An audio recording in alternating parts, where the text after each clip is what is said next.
Before a manipulator says a single manipulative thing, they often run a test. It's not obvious. It doesn't feel like a test. It feels like a normal conversation, a small compliment, a little vulnerability, a tiny favor asked too early. And based on how you respond to that one small moment, they can learn something important about you. They're not necessarily looking for someone naive. They're not looking for someone stupid. They're looking for something much quieter, the need to be needed. Not desperation, not weakness in the way people usually picture it. Something far more subtle, a person whose sense of worth quietly rises the moment someone else depends on them. Ask them for help and watch their whole posture change. Show them a little vulnerability and watch them lean in. Eager, almost relieved to finally matter to someone. That reaction can reveal something important. This person may have trouble saying no when they believe someone needs them. And that is exactly the kind of vulnerability a manipulator can learn to exploit. Because the person with this weakness isn't necessarily weak. They may actually be one of the most generous people in the room. Empathetic, reliable, the person everyone calls when something goes wrong, the person who shows up first, the person who feels guilty leaving someone behind. And that's what makes this dangerous. The qualities that make you a good friend can also become the qualities someone learns to use against you. And that's why manipulation often doesn't begin with a lie. It begins with a request so small that saying no feels unreasonable. I don't really have anyone else I can talk to about this. You're the only person who actually understands me. I hate asking, but I really need this favor. None of these statements are automatically manipulative. That's important. Someone can genuinely need help. Someone can genuinely trust you. Someone can genuinely be vulnerable. The danger isn't the vulnerability itself. It's what happens when vulnerability becomes a shortcut to your boundaries. Because you're no longer evaluating, should I do this? You're thinking, they need me. And the need to be needed doesn't always wait for evidence. It just answers. There's a psychological trap hiding underneath this. Once you've helped someone, once saying no, the next time can feel strangely uncomfortable. Not because the second request is reasonable, because your brain wants your behavior to make sense. I helped them before. Why wouldn't I help them again? Maybe I'm being selfish. Maybe they really do need me. And the manipulator doesn't always have to force the next yes.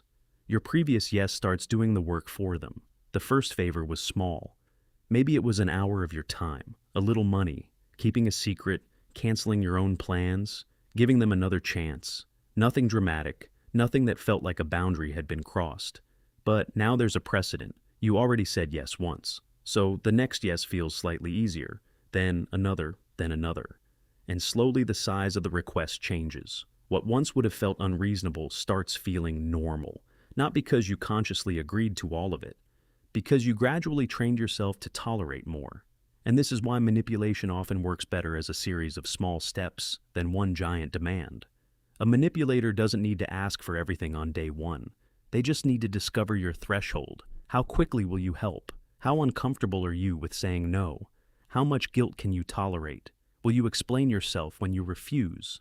Will you apologize? Will you come back and offer something else because you feel bad? Those little reactions reveal far more than you think. Because once someone knows that your kindness comes with guilt, they don't necessarily need to control you. They just need to make you feel like saying no would make you a bad person. And here's the cruelest part. The people most vulnerable to this aren't necessarily foolish. They're often the most emotionally generous people in the room. The ones who show up first, apologize first, forgive fastest, give second chances, and feel the deepest guilt at the thought of abandoning someone who claims to need them. Manipulators don't always target weakness in the way people imagine. Sometimes they target exactly the kind of person everyone else would call a good one. Because kindness is powerful, but kindness without boundaries can become predictable, and anything predictable can eventually be exploited. So, how do you protect the part of you that makes you kind without turning it into a weapon someone else can aim at you? You don't become colder, you become slower. You stop treating someone's urgency as your responsibility. You stop confusing vulnerability with trust. And you stop believing that someone's pain automatically creates an obligation for you to fix it. Most importantly, you watch what happens when you say no. That's the real test. Someone with genuine respect for you may be disappointed. They may ask why. They may wish you'd said yes. But they can accept your boundary.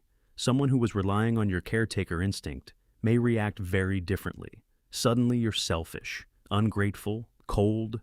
After everything they've supposedly done for you, how could you say no? The request wasn't the real test, your boundary was. And the moment you say no, you finally get to see what they actually wanted, your help or your compliance. Your capacity to care about people isn't the problem here. It never was. The problem is a world that contains people who have learned exactly how to aim it.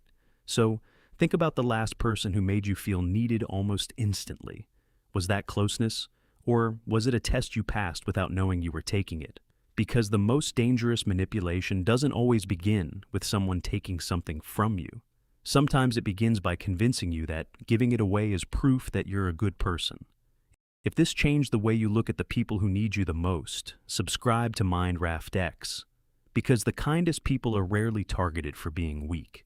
They're targeted for being exactly the kind of person worth exploiting.